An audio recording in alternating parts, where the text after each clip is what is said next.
নমস্কার, athlete Calcutta football league এবং আজকের ম্যাচে মুখোমুখি সার্দান সমিতি ও শ্রীভূমি এফসি ম্যাচ ডে 3। আমরা কিক অফের খুব কাছে এবং এরই সাথে সাথে আমরা কিন্তু ম্যাচের কিক অফে চলে গেলাম। সার্দান সমিতি হলুদ জার্সি পরিহিত মাঠের বাম দিক থেকে ডান দিকে আক্রমণ করবে। তিনি কিন্তু রেডি, বলটি বক্সের মধ্যে ভাসানো হয়েছে, সেকেন্ড পোস্টের দিকে হেডার। লাল ফরওয়ার্ড বল খেলে দিয়েছেন, আক্রমণে যাওয়ার প্রচেষ্টা, গোল কি হবে? শট এবং গোল!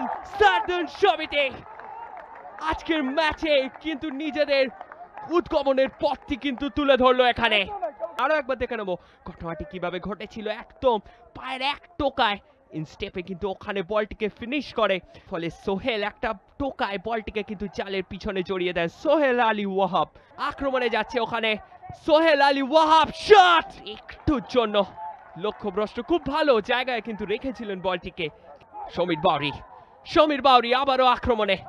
সমীর বাউরির সামনে অনেকটা অরক্ষিত অঞ্চল, শট এক্ষেত্রে গোলরক্ষকের হাত থেকে কিন্তু বলটি বেরিয়ে গেছে।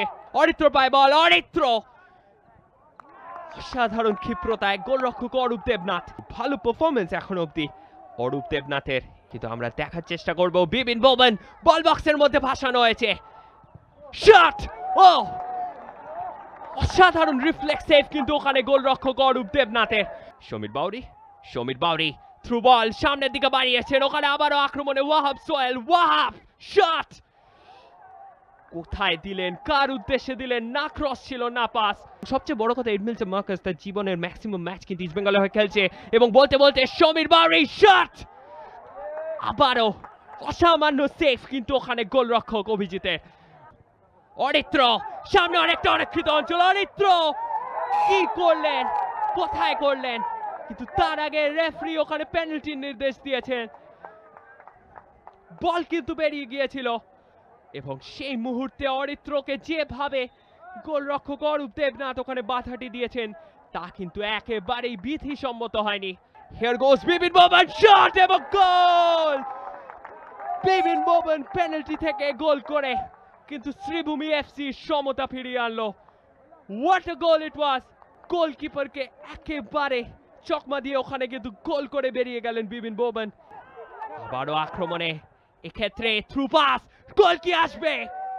কি করলেন ওখানে সৌরভ দাস?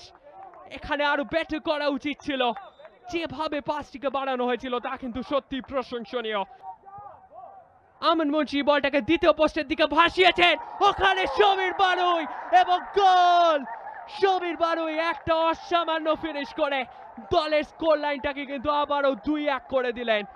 গোলকিপার বলের ফ্লাইটটিকে মিস করে এবং সমীর বারুই ওৎপাতা শিকারীর মতো বলটিকে জড়িয়ে দেয় জালে।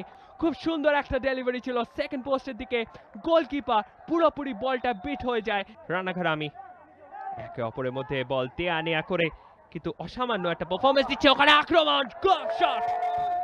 এক্ষেত্রেও কিন্তু বল টার্গেটে রাখতে পারলেন না। খেলাটা যখন শুরু হয়েছিল, তিনি যখন মাঠে এসেছিলেন তখন খেলাটা কিন্তু শুরু করেছিলেন বাম দিকে, কিন্তু এখন ডান দিকে বলতে বলতে ওখানে সঞ্জিত খোড়া তার শট এবং এরই সাথে সাথে 2-2 এখানে স্কোর লাইন। সঞ্জিত খোড়া যেটা বলছিলাম, তিনি কিন্তু মাঠে আসার পর থেকেই তার জাদু কিন্তু দেখাচ্ছেন, জনপ্রিয়তার সাথে খেলছেন। ওখানে সোহেল খান থ্রু বল, গোল কি আসবে? শট! কিন্তু ওখানে তার আগে রেফারি পতাকা উত্তোলন করে জানিয়ে দিয়েছেন যে আমান মুন্সি অফসাইড পজিশনে ছিলেন এবং তারপরে যে কোনো মুহূর্তে রেফারি কিন্তু লম্বা বাঁশি বাজিয়ে আজকের ম্যাচের কিন্তু জবনিকাপাত ঘটাবেন আকাশ।